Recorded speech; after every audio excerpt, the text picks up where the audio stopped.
Agora temos sempre este sinalzinho. Então, nós hoje vamos dar início ao nosso sexto treino do programa de gestão emocional. E hoje temos como tema as crenças e como estas são do domínio do inconsciente. E o que é uma crença? Uma crença é algo, não é? Algo em que nós acreditamos e que condiciona o nosso comportamento. Como é que condiciona? Pode condicionar de forma consciente ou de forma não consciente. Uma crença consciente é, por exemplo, as crenças religiosas. São crenças que nós assumimos porque professamos uma religião e temos aqueles rituais e sabemos que, de forma consciente, decidimos comportar-nos de determinada forma em detrimento de outras. Portanto, são escolhas, não é? A maioria delas, escolhas conscientes que nós fazemos para, em função de uma crença consciente que temos. Mas nem todas as crenças que são conscientes. Na verdade, a maioria das crenças que nos movem não são conscientes. E o que é que acontece? Nós não percebemos, se não temos consciência da crença, não sabemos como é que estamos a ser influenciados por ela. Isto é interessante, porque se nós não temos consciência que temos aquela crença, nós não conseguimos ver aquela crença a reproduzir-se, não é? Nas nossas vidas. No entanto, nós vemos algo que acontece no nosso comportamento. Nós sentimos-la, não percebemos qual é a causa, mas sentimos os efeitos da crença na nossa vida, no nosso comportamento. E estas crenças que eu digo que são inconscientes, não é? Hum, Estas crenças que eu digo que são inconscientes, elas, na maioria das vezes, são crenças limitantes. Isto é, são crenças que de alguma forma limitam a nossa ação ou o nosso comportamento. Portanto, são crenças que impõem um limite àquilo que nós somos, àquilo que nós podemos fazer, àquilo que nós desejamos. E como é que isto acontece? As crenças limitantes, não é? Estas crenças inconscientes que são limitantes, manifestam-se, têm uma origem interna, não é? Uma origem interna, mas manifestam-se na nossa vida, normalmente com comportamentos compensatórios. Ou seja, eu apercebo-me que tenho a crença, ou não, mas a crença manifesta-se em comportamentos compensatórios. Isto quer dizer o quê? Um exemplo. Se eu acredito que não sou merecedora de amor, eu posso apresentar um comportamento compensatório, de diversos níveis. Posso comer doces de forma abusiva, não é? Posso desenvolver, inclusive, uma anorexia, posso ser ficar viciada em desporto, faço muitas coisas. Portanto, estes comportamentos compensatórios, que até são relativamente normais ou habituais, não é? Podem ser desenvolvidos, não é? Como um comportamento compensatório de uma crença não consciente que é limitante. Se eu, na verdade, não me sinto merecedora de amor, eu acabo por compensar com um comportamento que é excessivo. Isto é, não é equilibrado para mim, para o meu organismo, para a minha vida. E é importante perceber que todo comportamento que é excessivo, não é, tem como base uma necessidade não satisfeita. Isto é, todo o comportamento que é excessivo é baseado numa necessidade não satisfeita que se manifesta com esse comportamento compensatório. Quando eu não tenho consciência das minhas crenças, não é? Das minhas crenças e daquilo que me move de forma a limitar-me, o que é que pode acontecer? Trabalho em excesso, consumo determinadas substâncias, posso ter uma linguagem excessivamente violenta ou excessivamente defensiva. Não é? Posso, inclusive, ter alguns atos de violência física, posso ter um comportamento violento, Quando eu não tenho consciência, há algo que em mim quer falar e acaba por ser compensado com um comportamento que é abusivo ou excessivo. Mas estes comportamentos abusivos, estas adições, também têm como base, não é? Têm como base uma, uma necessidade de exprimir de forma muito polarizada algo que eu tenho cá dentro, uma crença. As crenças normalmente levam-nos para uma situação extrema. Por isso é que é muito natural vermos com pensamentos compensatórios também muito extremados.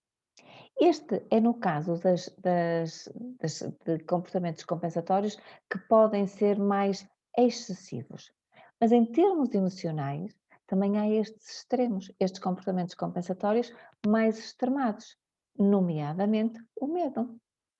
O medo, quando não é natural, quando não surge numa determinada situação em que é natural que o tenhamos, sei lá, se nós virmos, se andarmos de noite na rua ou ouvirmos barulhos, é natural que tenhamos medo, ficamos atentos. Se virmos um cão enorme a correr para nós, é natural que tenhamos medo. Mas o que é que acontece quando nós temos medo? Do nada. Quando nós temos medo, simplesmente só de imaginar uma situação, mas a situação não apresenta riscos absolutamente nenhuns. O medo tem como função apurar-nos, não é? A atenção, pôr-nos alerta e fazer-nos reagir em situações de risco. E o que é que acontece quando não há risco? Ok. Quando nós vemos um comportamento compensatório sem risco, nomeadamente, ok, medo de conduzir uma autoestrada, medo de falar em público, medo de ter filhos, medo de ter uma relação, medo de trabalhar, não é? Medo de sair de casa, medo de expor as minhas ideias de falar, ruborizar só porque vou ter que dizer algo. Estes medos são comportamentos compensatórios, fruto de crenças que existem dentro de nós, mas que não são conscientes. Isto é importante, se calhar, salientar melhor. Quando nós temos estes medos, que nos, fruto de crenças limitantes não conscientes, que geram, não é, comportamentos compensatórios, o medo de falar em público, o medo de conduzir na autoestrada. Este é um medo, há muitas pessoas que desenvolvem o medo de conduzir na autoestrada. E, na verdade, o que eu sinto é que a autoestrada e a estrada e uma estrada nacional só têm uma diferença, é que nós não temos liberdade para fazer o que quisermos na autoestrada e sair quando quisermos. Portanto, às vezes vamos ter que perceber qual é a crença que está subjacente e muitas vezes vemos esta questão do o poder decidir. Porque este medo da autoestrada acontece também muitas vezes com, por exemplo, o medo de andar de comboio e a ligação é a mesma. No carro, numa estrada normal, eu posso parar e decidir quando saio. Portanto, a minha crença não fica ativada e não desenvolvo este comportamento compensatório. Mas quando eu vou para a autoestrada ou quando me meto num comboio, eu não tenho poder de decisão. E depois é importante fazermos um trabalho de acesso ao nosso inconsciente para perceber qual é a crença, como é que ela foi formada e desmantelarmos isso. Desmantelar no sentido de trazer ao consciente essa informação para depois a processarmos e decidirmos não nos polarizar. E aí não desenvolvemos esse comportamento compensatório. Mas é preciso aqui reforçar que todas as crenças têm uma intenção positiva. A crença surge com uma intenção positiva, não é? Principalmente estas que são crenças não conscientes e que depois acabam por mostrar estes comportamentos compensatórios mais a nível emocional. Quando se fala de emoções, há sempre uma intenção positiva que está subjacente a qualquer comportamento, a qualquer manifestação do nosso ego. Porque, na verdade, este comportamento compensatório é uma manifestação do nosso ego. Isto porquê? Porque o nosso ego tem sempre como missão defender-nos, proteger-nos de todo e qualquer estado de desconforto, nomeadamente a mudança. Nós somos resistentes à mudança porque a mudança não é uma condição natural para o ser humano. O ser humano naturalmente tende para a criação de uma harmonia, a criação de uma estabilidade. E a mudança é sempre disruptiva. Na verdade, o mundo evolui com mudança, a mudança existe sempre, mas nós, tendencialmente, tendemos para o equilíbrio, tendemos para esta harmonia, para uma paz que é mais gregária, mais inclusiva, portanto precisa de tempo para se manifestar e qualquer mudança acaba por ser disruptiva. Então o que é que acontece? O nosso ego diz assim: não, não, não, não, não vais fazer isso. O estado em que tu estás é perfeito. Portanto, isso só te vai fazer mal. E isso pode ser até ir falar em público. É pronto, uma coisa simples. Falar em público. Ora, na verdade, o falar em público até pode ser muito bom, porque pode ser dar-me novas oportunidades de carreira, uma série de coisas que eu posso fazer porque falo em público. Porque falo em público. Mas o meu ego diz: não, não vais fazer.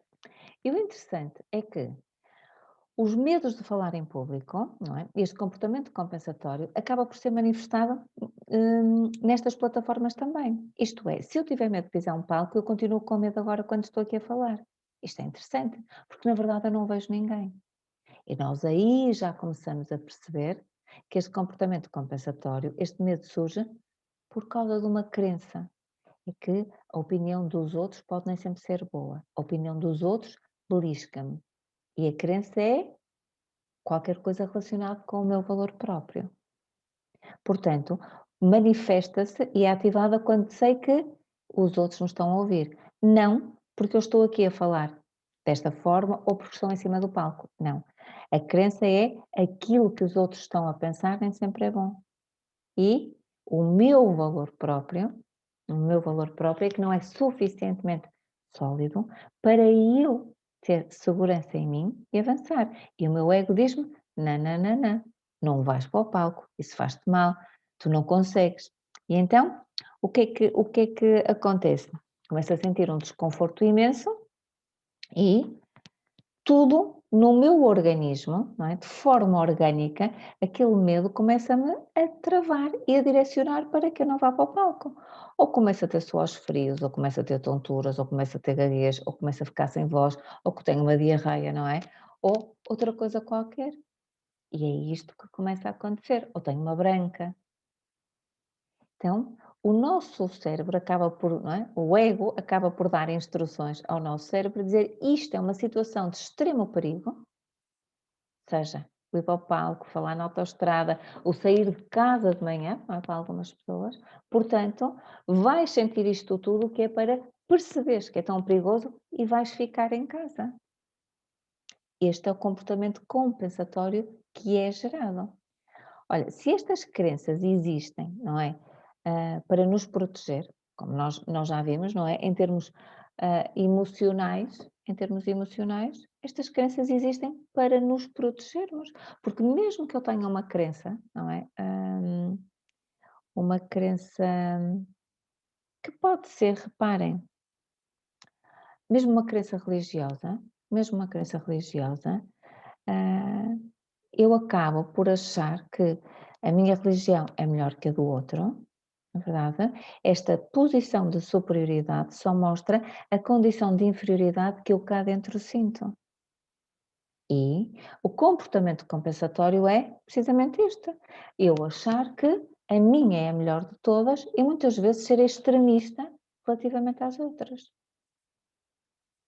Agora, isto depois começa a funcionar num nível, há vários inconscientes, nós temos o nosso inconsciente individual, depois temos um inconsciente familiar, que é o inconsciente da nossa família, aquilo que paira na nossa família, do qual nós não nos apercebemos, mas que nos influencia profundamente, e depois temos um inconsciente coletivo. E este inconsciente coletivo, por exemplo, no caso das religiões, é lá que está tudo. Às vezes também está na família, não é? Mas nestes casos extremistas que eu estou aqui a falar, é lá que está subjacente toda esta informação e nós agimos em piloto automático, movidos pelo nosso inconsciente.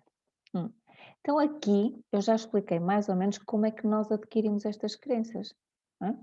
Pode ser do inconsciente coletivo, ou seja, da sociedade onde nós estamos inseridos, pode ser da nossa família e pode ser também da nossa própria. Nós também criamos as nossas crenças. Quando? Normalmente nos anos da infância. Nos anos, nos anos mais tenros da nossa infância. Dizem que até aos 7, não é? Mas é mais ou menos por ali. E porquê que isso acontece?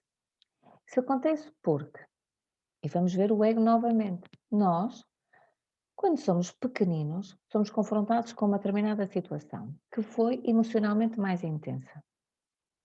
E não nos apercebemos, não é? Não sabemos como gerir aquela situação. Então, na nossa cabeça pequenina, não é? Porque só temos aquela idade, nós vamos processar aquilo e cruzamos coisas, não é? Fazemos ligações que não são ligações coerentes e lógicas. Só que o inconsciente tem esta característica, não tem lógica, não tem coerência, não tem pessoalização, não tem tempo, não tem espaço. Então o que é que acontece? Se eu percebo que numa situação em que eu, por exemplo, estava em casa e senti-me, estava muito triste porque estava sozinho, não é? Era pequenina, estava sozinha em casa. E porque me estava a sentir doente, não é? Eu achei que me estava a sentir doente, liguei a alguém e de repente alguém veio em meu socorro. Eu, mais tarde, quando me sinto só, posso desenvolver um comportamento compensatório que é adoecer para poder estar com alguém, telefonar.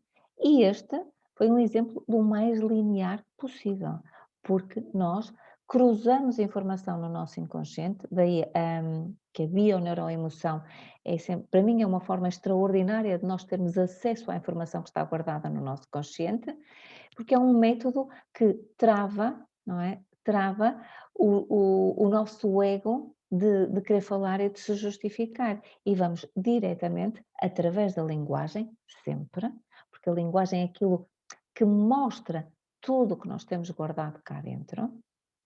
As pessoas dizem, nós vamos falar nisso no modo da comunicação, mas as crenças são verbalizadas. As crenças são verbalizadas em, em palavras. Agora, a intuação mostra qual é a crença? Sim, mostra-nos também a informação na área, na comunicação vem de diversas formas. As pessoas dizem que habitualmente vem do não verbal. Não, não é isso. Habitualmente, a maior parte da informação pode ser extraída de não das palavras, certo? Mas isso não é não verbal. Nós podemos, a entoação, o silêncio, a forma como a frase é construída, as palavras que escolhemos ou não, também influencia. É óbvio que o corpo, não é? O facies, as expressões também. E as crenças são verbalizadas nas histórias que nós nos contamos. Nas histórias que nós nos contamos. E as palavras acabam por denunciá-las. Como é que nós vemos isto? Há 6 tipos de crenças. Nós temos as crenças de possibilidade, que são aquelas que nós dizemos: "Ah, eu não posso fazer isso". Mas então, mas porquê é que não vamos lá? "Não, não posso, não posso". Não é? E as pessoas não podem porque têm que ir ali, não podem porque não podem por variedíssimos motivos. Quando nós não acreditamos que podemos, é uma crença de possibilidade. Há depois as crenças de capacidade, certo? Temos as crenças de capacidade, que é quando nós dizemos: "Eu não sou capaz, eu não consigo. Eu não sou capaz de fazer isso, eu não consigo fazer isso". Temos as crenças de merecimento, certo? As crenças de merecimento dizem: "Eu não mereço. Oh pai, mas isso nunca me acontece a mim. Isso só acontece aos outros. Eu nunca consigo isso". Pronto, essas são eu não mereço essas coisas. As crenças de causa. As crenças de causa é quando nós justificamos tudo através de uma causa. E nas questões da família acaba por acontecer muito, que é, na minha família não se faz isto assim porque o meu avô, quando era pequenino, determinou que era de outra forma. Ou na nossa família, eu lembro-me de ouvir uma série de coisas relativamente até à saúde, e eu lembro-me de frases que me dizem: "Nós na minha família somos todos obstipados". E eu ficava a pensar: "Mas a obstipação é algo hereditário?". Reparem, se isto não terá a ver com estilos de vida, se não terá a ver com outras crenças, não é? Que acabam por determinar comportamentos e aí depois gerar resultados. Portanto, e agora, por último, as crenças de identidade, que estas são sempre aquelas que mais nos condicionam. As crenças que mais nos condicionam são as crenças de identidade, porque são aquelas que nós dizemos eu sou ou eu não sou. Eu não sou assim, ou eu sou assim e não mudo, não me acredito, não é? Que a minha identidade seja tão estanque que não pode mudar. Ou quando eu digo eu sou burra, eu não sou inteligente, eu sou vagarosa, eu sou preguiçosa, tudo o que eu ponho à frente de eu sou é uma condição limitante. Porquê? Porque me está a grilhoar a algo e não me está a permitir ser, ser diferente. Se eu digo eu sou preguiçosa, eu posso. Isto é uma generalização, porquê? Porque eu posso pensar que estou preguiçosa em determinados dias, não é? Até posso estar maioritariamente, não é? A maioria dos dias estar preguiçosa, mas é estar, não é ser. Porque certamente, há episódios, há dias, há situações em que eu tenho uma postura muito ativa e nada preguiçosa. Portanto, eu não sou preguiçosa. Eu estou preguiçosa em determinadas circunstâncias. E aqui é muito importante nas crenças de identidade percebermos a diferença entre o verbo ter e o verbo ser. Tudo o que nós pomos à frente de eu sou é limitante. E sempre que eu tenho necessidade de dizer eu sou, de me afirmar como algo, de criar este cunho, dizer eu sou isto, normalmente há uma crença por trás. Quase sempre.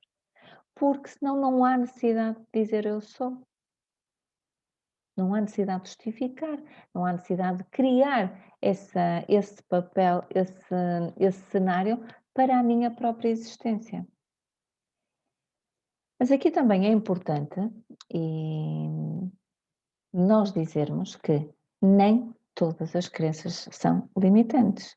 Há crenças que são excelentes e mais, há crenças relativamente aos outros que acabam por ter um papel muito bom, muito profícuo. Há um, um efeito que se chama o efeito Pigmalião. Este efeito Pigmalião diz que as expectativas positivas ou as crenças positivas relativamente a alguém ou ao seu desempenho acabam por influenciar de forma positiva o mesmo. Isto como é que se vê? Um caso, um exemplo que fizeram numa escola. Dividiram alunos de forma aleatória. E disseram aos professores de uma turma que iam ter os melhores alunos, que eram todos alunos de 20, e disseram aos outros que iam ter uns alunos muito fraquinhos. E os alunos tinham médias iguais, desempenhos iguais. O que acontece é que os professores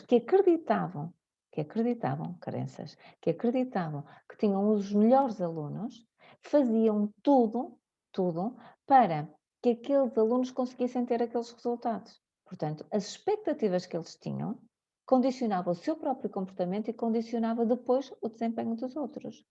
Claro está, claro está que aqueles professores que acreditavam que tinham os alunos fraquinhos acabaram por ter expectativas, não é? Acreditar que eram fraquinhos e a realidade que eles tinham como concreta acabou por se tornar concreta nos seus efeitos. Isto é, por acreditarem que eles eram fraquinhos, não investiram, não se desafiaram o suficiente e aceitaram aquela realidade. E o que interessa é que uns alunos subiram de nota, não é? Subiram bastante o seu desempenho e os outros baixaram, apenas porque os professores acreditavam. Então, este efeito, que se chama efeito Pigmalião, determina que as expectativas que nós temos relativamente a alguém, ao desempenho de alguém, acabam por influenciar. E isto mostra-nos como uma crença positiva, como nós podemos trabalhar as crenças positivas para condicionar o comportamento das outras pessoas. Isto na educação tem um efeito extraordinário, mas se pensarem nas relações, também acaba por ter. Não é? Nas relações de trabalho, nas relações conjugais, nas relações de amizade, se nós pensarmos sempre o melhor relativamente aos outros, se nós nos empenharmos, acabamos sempre por ter estes resultados e que serão mais elevados do que quando nós não temos estas expectativas. Portanto, a questão das crenças, elas são do domínio do inconsciente e condicionam-nos desta forma. Mas também há esta possibilidade de nós interiorizarmos crenças, criarmos as nossas próprias crenças, para também criarmos relações mais saudáveis, relações mais autênticas, para termos melhores desempenhos. É possível nós criarmos crenças para criar a nossa realidade. E agora, o exercício que eu vos deixo para hoje é basicamente refletir sobre algo em que eu acredito sobre mim, algo que acredito sobre mim que diariamente me esteja a condicionar. Como é que nós chegamos aqui? É um processo mental. Há um diálogo interior, há algo que nós nos dizemos e que tem uma crença subjacente, e que nos condiciona. Algo que eu acredito sobre mim e que me está a condicionar. E na verdade nós podemos traduzir isto também a algo que eu me digo diariamente ou algo que eu faço diariamente e que me está a condicionar. Porque eu posso querer dizer, ok, vou ao ginásio amanhã. Eu vou ao ginásio amanhã. E todos os dias eu acabo por faltar ao ginásio. E a pergunta é: o que é que isto me está a querer dizer? Como é que isto me condiciona? E que crença estará aqui por trás? Portanto, aqui nós só conseguimos ver no nosso comportamento, que é algo que eu acredito sobre mim e que me condiciona diariamente. Depois, segundo, algo que eu penso sobre alguém e influencia a qualidade da nossa relação. Isto é muito importante também, perceber que nós, não é? Alimentamos crenças relativamente aos outros e isso depois condiciona a qualidade e o bem-estar da nossa relação. Portanto, podemos pegar num exemplo de uma pessoa com a qual nós privamos, com a qual nós nos relacionamos e ver qualquer coisa que nós temos aqui, é um juízo de valor, normalmente é uma crítica, é um julgamento, que nós fazemos sobre essa pessoa e que, de forma consciente ou não consciente, está a influenciar a qualidade da nossa relação. E agora, por último, a sugestão é pensar num medo que carregamos e que não sabemos por que razão o fazemos. Isto é, podemos pegar na nossa vida e ver ali um medo, pode ser pequenino, pode ser grande, um medo que nós carregamos, portanto, aqui vê-se que é de forma perpetuada, portanto, é um medo que nós nutrimos e que nós não conseguimos saber por que razão o sentimos. E esse medo, o que nós temos que perceber, o desafio é o que qual é o benefício secundário que eu tiro disso? Isto é, que benefício tiro eu por não conseguir conduzir e ter que pedir a alguém, não fazer isto? Que benefício tiro eu da existência desse medo na minha vida? Portanto, são estas três coisas. Algo que eu acredito sobre mim e que me condiciona diariamente, algo que eu penso sobre alguém e que influencia a qualidade da nossa relação e que medo carrego sem que saiba porquê, não é? Um medo que eu carrego sem que saiba porquê, de forma consciente, mas pensar no benefício secundário que eu tenho por ter esse medo. Bom, este é o desafio que eu vos lanço para ver se nós vamos começar a escavar e aqui a percorrer estes caminhos do nosso inconsciente para percebermos melhor quem somos e o que nos move. Porque o objetivo destes treinos é eu passar-vos esta informação para depois vocês transformarem isto em conhecimento, despertar as vossas consciências, poderem aceder mais à vossa consciência e com isto alterarem o vosso comportamento. O que todos nós queremos é autocontrole. Portanto, é autoconhecimento, autoconsciência para gerar autocontrole, que é a capacidade que nós temos de entender as nossas emoções, sentirmos as nossas emoções e depois decidirmos como queremos agir. Eu aproveito para vos desejar uma excelente noite, uma excelente semana.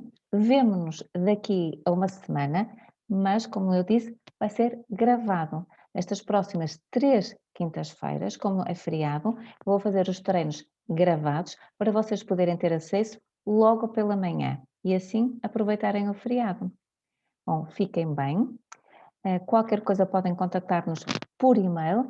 Eu desejo-vos uns excelentes fins de semana prolongados e daqui a 4 semanas voltamos a ver-nos em direto. Até lá, fazemos os treinos gravados. Um abraço e até breve.